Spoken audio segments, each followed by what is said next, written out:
Master आनंद का classroom कुछ खास नहीं था। उसकी 4 दीवारें टूटी हुई थीं और एक टीन की छत थी जिसमें से मानसून में पानी टपकता था। लकड़ी की बेंचें पुरानी थीं, जिन पर पुराने स्टूडेंट्स के नाम खुदे हुए थे। लेकिन रामपुर गांव के बच्चों के लिए यह छोटा सा कमरा सपनों का महल था। मास्टर आनंद उनके राजा थे, एक ऐसे राजा जो ताकत से नहीं, फोर्स की चौक और एक प्यारी सी मुस्कान से राज करते थे। उनका मानना था कि गरीबी से निकलने का एकमात्र रास्ता एजुकेशन है। उन्होंने हर बच्चे में एक पोटेंशियल देखा, एक चिंगारी जिसे आग बनने के लिए बस थोड़ी सी हौसला अफजाई की जरूरत थी। उन्होंने उन्हें मैथ्स, साइंस और हिस्ट्री सिखाई, लेकिन उससे भी बढ़कर उन्होंने उन्हें उम्मीद करना सिखाया। वह सिर्फ एक टीचर नहीं थे, वह एक गाइड थे, एक दोस्त थे और कभी-कभी एक पेरेंट भी।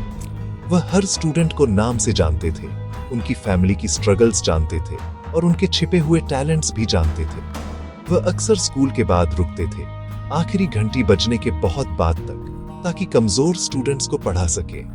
वह अपनी छोटी सी सैलरी से उन बच्चों के लिए एक्स्ट्रा नोटबुक्स और पेंसिल खरीदते थे जो उन्हें अफोर्ड नहीं कर सकते थे। उनके अपने कपड़े सिंपल और पुराने थे, लेकिन उनकी आंखों में हमेशा पढ़ाने का जुनून चमकता था।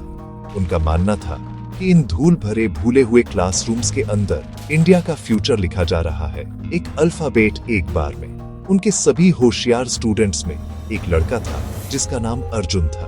अर्जुन शांत और दूफोरसा पतला था, लेकिन उसकी आंखों में एक पक्का डिटर्मिनेशन था। वह गांव के सबसे गरीब परिवार से था। उसके पिता एक ऐसे किसान थे जिनके पास अपनी जमीन नहीं थी और जो अपने परिवार को 2 वक्त का खाना खिलाने के लिए भी स्ट्रगल करते थे। लेकिन अर्जुन का एक सपना था, वह एक इंजीनियर बनना चाहता था। वह अपने गांव के लिए पुल और सड़कें बनाना चाहता था। मास्टर आनंद ने अर्जुन में यह आग देखी। उन्होंने खुद के छोटे होने का रिफ्लेक्शन देखा, जो एम्बिशन और दुनिया बदलने की चाहत से भरा था। उन्होंने अर्जुन को वह सारा सपोर्ट देने का फैसला किया ताकि वह उसके पंखों के नीचे की हवा बन सके। उनका बॉन्ड हर दिन के साथ मजबूत होता गया। यह एक ऐसा रिश्ता था जो शेयर किए गए सपनों और आपसी रिस्पेक्ट पर बना था। मास्टर आनंद अक्सर कहते थे, अर्जुन, तुम्हारा दिमाग एक हीरा है, इसे बस थोड़ी पॉलिशिंग की जरूरत है। वह अर्जुन के लिए स्पेशल क्वेश्चन पेपर्स बनाते थे, उसे टेक्स्ट बुक से आगे सोचने के लिए चैलेंज करते थे। उन्होंने उसे सिर्फ प्रॉब्लम्स सॉल्व करना ही नहीं सिखाया, फोर्स की उनके पीछे के लॉजिक को समझना भी सिखाया। छोटा, धूल भरा क्लासरूम उनका सैंक्चुअरी बन गया, एक ऐसी जगह जहां एक टीचर की डेडिकेशन एक स्टूडेंट के एम्बिशन से मिली, जिससे बदलाव के लिए एक पावरफुल फोर्स बनी। ये एक सिंपल, खूबसूरत दुनिया थी, शहर की कॉम्प्लेक्सिटी से बहुत दूर। अर्जुन की डेडिकेशन गांव में लेजेंडरी थी। उसका दिन स्कूल की घंटी बजने पर खत्म नहीं होता था। वह तो उसके असली स्टडी शेड्यूल की शुरुआत थी। अपने पिता की खेतों में सूरज ढलने तक मदद करने के बाद वह डिनर के लिए नहीं, फोर्स की अपनी किताबों के लिए घर भागता था। उसका घर एक छोटी सी मिट्टी की झोपड़ी थी जिसमें एक ही कमरा था जो किचन, बेडरूम और स्टडी का काम करता था। बिजली नहीं थी। एक सिंगल केरोसिन लैंप उसकी खुली टेक्स्ट बुक पर एक टिमटिमाती पीली रोशनी डालता था। उसकी लॉ पेज पलटने पर नाचती थी। वह घंटों तक देर रात तक पढ़ता था, जबकि उसका परिवार उसके चारों ओर आराम से सोता था। गांव वाले अक्सर उसकी झोपड़ी में देर रात तक जलती हुई अकेली रोशनी देखते थे। वे आश्चर्य से अपना सिर हिलाते थे। वह लड़का ऐसे पढ़ता है जैसे उस पर भूत सवार हो, वे कहते थे। वह कागज के छोटे टुकड़ों पर नोट्स बनाता था, कुछ भी जो उसे मिल जाता था। वह पुराने कैलेंडरों के पीछे मैथ्स के प्रॉब्लम्स सॉल्व करता था। उसकी उंगलियां हमेशा स्याही से सनी रहती थीं, जो उसकी कड़ी मेहनत का सबूत था। वह सुबह कुएं से पानी भरते समय फॉर्मूले और ऐतिहासिक तारीखें दोहराता था। हर जागता हुआ पल कुछ नया सीखने का मौका था, अपने सपने के एक कदम और करीब आने का।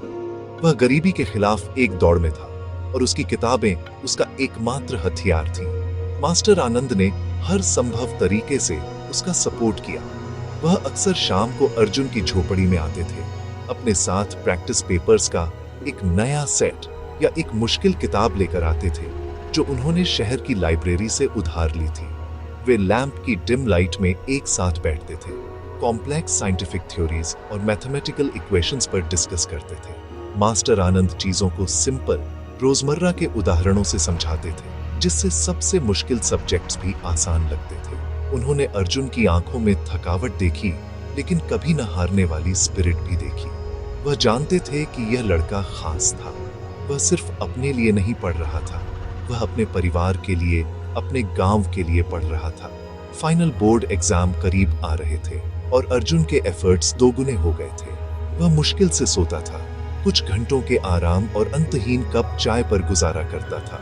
उसने एक टाइम टेबल बनाया और उसे अपनी झोपड़ी की मिट्टी की दीवार पर चिपका दिया। हर मिनट का हिसाब था। उसने पिछले सालों के क्वेश्चन पेपर्स बार बार सॉल्व किए, जब तक कि वह उन्हें नींद में भी सॉल्व नहीं कर सकता था। वह तैयार था, वह कॉन्फिडेंट था। मास्टर आनंद ने उसे इस लड़ाई के लिए तैयार किया था। एग्जाम सिर्फ उसके नॉलेज का टेस्ट नहीं था, यह एक नई जिंदगी को अनलॉक करने की चाबी थी। एक ऐसी जिंदगी जो जन्म से जानी हुई स्ट्रगल्स से फ्री थी। ठीक जब अर्जुन और कई दूसरे स्टूडेंट्स एग्जाम का सामना करने के लिए तैयार थे, एक नोटिस आया। सरकार ने कुछ एडमिनिस्ट्रेटिव इश्यूज की वजह से एग्जाम को अनिश्चित काल के लिए टाल दिया था। यह खबर स्टूडेंट्स पर तूफान की तरह गिरी, उनके अच्छी तरह से बनाए गए प्लान्स और उम्मीदों को तोड़ दिया। अर्जुन जैसे स्टूडेंट्स के लिए, जिन्होंने अपनी सारी एनर्जी तैयारी में लगाई थी, यह देरी बहुत ही दुखद थी। अनिश्चितता एक भारी बोझ थी। दिन हफ्तों में बदल गए और हफ्ते महीनों में। एग्जाम की कोई साफ डेट नहीं थी।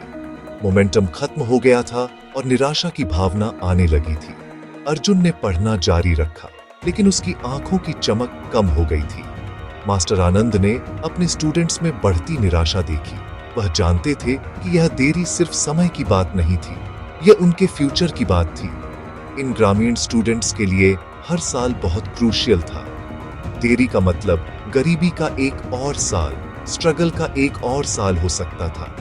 उन्होंने फैसला किया कि वह चुपचाप बैठकर उनके सपनों को फीका होते नहीं देख सकते। उन्होंने आसपास के गांवों और कस्बों के दूसरे टीचर्स से कांटेक्ट किया। उन सभी ने वही फ्रस्ट्रेशन शेयर किया।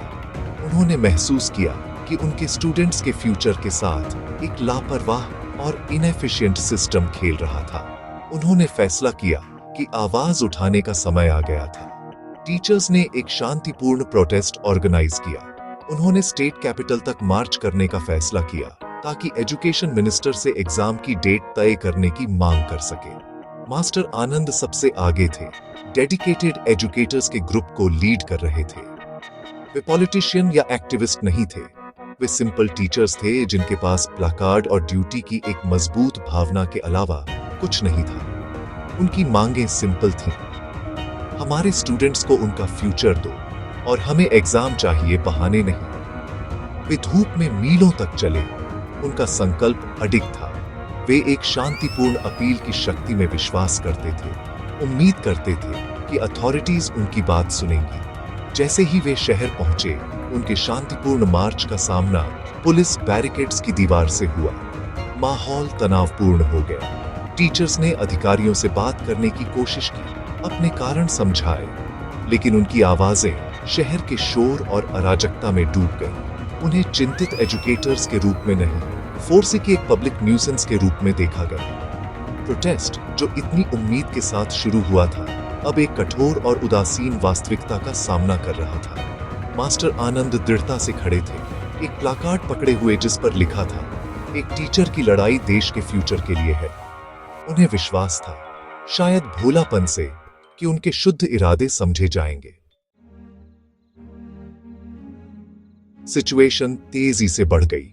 पुलिस प्रोटेस्टर्स की भीड़ देखकर अधीर हो गई। उन्हें एरिया खाली करने के ऑर्डर्स थे। चिल्लाहट हुई और फिर बिना किसी वार्निंग के पुलिस ने टीचर्स को अपनी लाठियों से पीछे धकेलना शुरू कर दिया। घबराहट फैल गई। शांतिपूर्ण प्रोटेस्ट अराजकता और डर के सीन में बदल गया।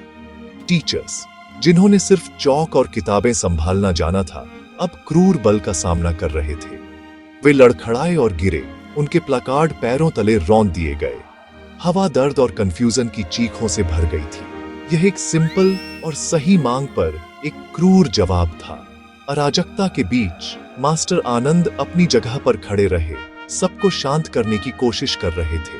शांत रहो, हम टीचर्स हैं, उन्होंने चिल्लाया। उनकी आवाज दृढ़ता से भरी थी।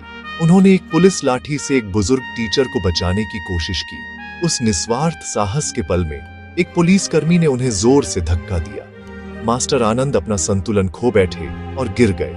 उनका सिर एक भयानक धड़ के साथ कठोर फुटपाथ से टकराया। वह वहां पड़े रहे, गतिहीन। उनकी जेब में रखा एक छोटा तिरंगा झंडा उनके बगल में गिर गया। झंडे के जीवंत रंग जमीन पर ग्रिम रियलिटी के बिल्कुल उलट थे। उनका फोर्सिदान खामोश था, लेकिन यह बहुत कुछ कह गया। मास्टर आनंद के गिरने की खबर जंगल की आग की तरह फैल गई। प्रोटेस्ट खत्म हो गया क्योंकि उनके साथी उन्हें पास के अस्पताल ले गए। अर्जुन ने गांव में खबर सुनी और उसका दिल टूट गया। वह शहर की ओर भागा। उसका दिल डर और अपराध बोध से भारी था। उसने अपने टीचर को अस्पताल के बिस्तर पर बेहोश पाया। उनके सिर पर पट्टियां बंधी थी। डॉक्टरों ने उनकी हालत क्रिटिकल बताई। अर्जुन उनके बिस्तर के पास बैठा, उनका हाथ पकड़े हुए। उसकी आंखों से आंसू बह रहे थे। उसने साइड टेबल पर छोटा क्रम्पल्ड तिरंगा झंडा देखा। वह आखिरकार समझ गया। मास्टर आनंद की लड़ाई सिर्फ एग्जाम के लिए नहीं थी, यह देश की आत्मा के लिए एक लड़ाई थी। मास्टर आनंद एक सिंबल बन गए। उनके निस्वार्थ कार्य ने सिस्टम को हिला दिया। मीडिया ने खबर को कवर किया और पब्लिक आउटरेज बढ़ गया। सरकार ने प्रेशर में आकर आखिरकार एग्जाम की तारीखें अनाउंस कर दी। अर्जुन ने अपने टीचर के फोर्सिदान से मिली नई दृढ़ता के साथ स्टेट एग्जाम में टॉप किया। लेकिन मास्टर आनंद के बिना उसकी जीत अधूरी लगी। उसने अपनी सफलता अपने टीचर को डेडिकेट की, जिन्होंने उसे सबसे महत्वपूर्ण सबक सिखाया था कि सच्चा देशभक्ति नारे लगाने के बारे में नहीं है, फोर्स की दूसरों के फ्यूचर के लिए निस्वार्थ सेवा और फोर्स ईदान के बारे में है। मास्टर आनंद ने सिर्फ सब्जेक्ट्स नहीं पढ़ाए थे, उन्होंने जिंदगी सिखाई थी।